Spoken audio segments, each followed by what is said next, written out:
ঠাইসে ধরেছে। আমি জানলা খুলে করছি, এ দাদি আমার বাসা, এ বুবু আমার বাসা। ল্যাপের ভিতর যা শোয়েছে ঠাইসে ধরেছে, বুকির সাথে করে ঘুরা আছে। তো চেক করবো তো কি করেছে, তো চেক করবো। তুমি ওর যা কি করছিলে আর কি করছিলে? আমি তো কিচ্ছু করি নাই। পবিত্র মাহে রমজান মাসে রোজা রাখার উদ্দেশ্যে সেহরি খেয়ে ঘুমিয়ে পড়েন দুই সন্তানের এই জননী। ভোরে ঘুম থেকে উঠে প্রকৃতির ডাকে সাড়া দিয়ে টয়লেটে যান। এ সময় পাশেই ওৎপেতে থাকা আপন ফুফাতো ভাই কৌশলে তার ঘরের ভেতর প্রবেশ করে। এবার আমি বাথরুমে গেছি, আর ও করছে কি আমার পাশ চলে আসে করছে কি সৈকত আসে করছে কি এই শোন এদিকে লাইট বন্ধ করে আসিস। আমি বলছি তুই হানে কিসের জন্য, তোর কাছে আমার কি? আমি তাই কি আমি ঘরে আমার নিজের মতো আমি নিজে শুয়ে রয়েছি। ঘরের ভেতর ঢুকেই দরজা বন্ধ করে দিয়ে মামাতো বোনের লেপের নিচে ঢুকে যায় সৈকত। তার চেয়ে বয়সে ছোট ফুফাতো ভাই তারই লেপের নিচে। শুরুতে তেমন কিছু মনে করেনি পারিবারিক অশান্তির কারণে স্বামীর বাড়ি থেকে বাবার বাড়িতে বেড়াতে আসা এই গৃহবধূ।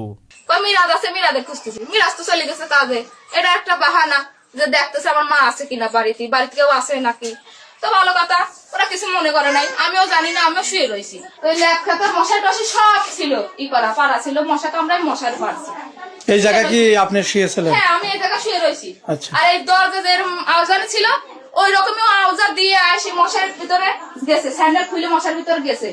এবার আমি শুয়ে রয়েছি, আস্তে আস্তে ল্যাব টানতেছে, এরকম আস্তে আস্তে টানতেছে, ল্যাব এরকম টানে কিনা। এবার তাহাইছি এখন দেই ও। এই তরুণীর দাবি তার মা বাড়িতে না থাকার সুযোগটাই কাজে লাগাতে চেয়েছে তার ফুফাতো ভাই সৈকত। এক পর্যায়ে এই তরুণীকে জাপটে ধরে সে।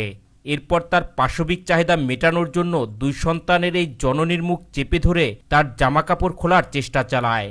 আর আমার মুখ পারে ধরে আমার ঠাসে ধরেছে। আমি সব কি করবো, হতে গেছে আমার সুটো দিয়ে এক ডাল মারছি। হ্যাঁ, ডাল মারছি। তাই মার কাছে তুই হানে কিসের জন্য, করতে পারো তুই হানে কিসের জন্য, ডাকবো সবার।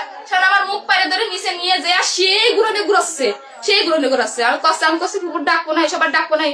আর মুখ থেকে ধরে আমার কারোর ডাকতে দিচ্ছে না, কোনখানে ডাকতে দিচ্ছে না। ধাক্কা দিয়ে ছোট ভাই সৈকতকে খাট থেকে ফেলে দিয়ে ঘরের দরজা খোলার চেষ্টা করে সে। তাতে বাধা দিয়ে সৈকত আবারও তাকে জাপটে ধরে। উপায় না পেয়ে চিৎকার শুরু করেন এই তরুণী। আত্মীয় স্বজন ঘরের ভেতর ঢুকে দেখতে পান তাকে জাপটে ধরে আছে সৈকত। পরে জানলা মালা সব বন্ধ। আমি আজ দেখ কেন দেখ গুতো মেরে সরা দিয়ে আমি জানলা খুলে করছি, এ দাদি আমার বাসা, এ বুবু আমার বাসা, এ মামানি আমার বাসা, তোরা সবাই আইরে আমার মারি ফেললো, আমার ঠাইসে দরকার আমার বাসা। আমার মেয়ের ঘর আঘাত হয়েছে, আর ভিতরে যা খিল দিছে, খিল দিয়ে এরকম করছে, পাঁজা ধরে এইরকম জড়াজড়ি করছে। ফুফু আমার বাসা, ফুফু আমার বাসা, ও ফুফু আমার বাসা, আমি মারি ফেললাম আমার বাসা। আবার বলতেছে যে মামি আমার বাসা, আবার দাদির ডাকতেছে দাদি আমার বাসা। তাই শুনে আইগু আসি দেখি আমার বড় নন্দের সাওয়াল মাঝিনরা ঘরের ভিতর চেঁচামেচি করতেছে। হ্যাঁ, আর মেয়ে থরথরা কাঁপতেছে। খারাপ উদ্দেশ্যেও গেছে যে আর ল্যাপের ভিতর যা শোয়েছে ঠাইসি ধরেছে, বুকির সাথে করে ঘুরা আছে। আপনারা ঘর দিয়ে যান। বাড়ির পাশেই হওয়ায় সৈকতের মাও এ সময় ঘরের ভেতর প্রবেশ করে।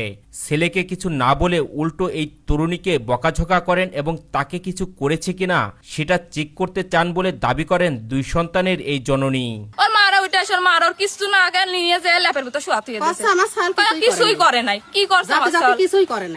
তো চেক করবো, তো কি করেছে তো চেক করবো। তাজা মদ বাবা আবার সব খায় আমার সাথে প্রথম। হ্যাঁ, আমি জানি না তো কি রকম মানুষ, তোর মনে যে এত শয়তানি, আমি তো সেটা জানি না আমার সাথে এরকম কাম করলো।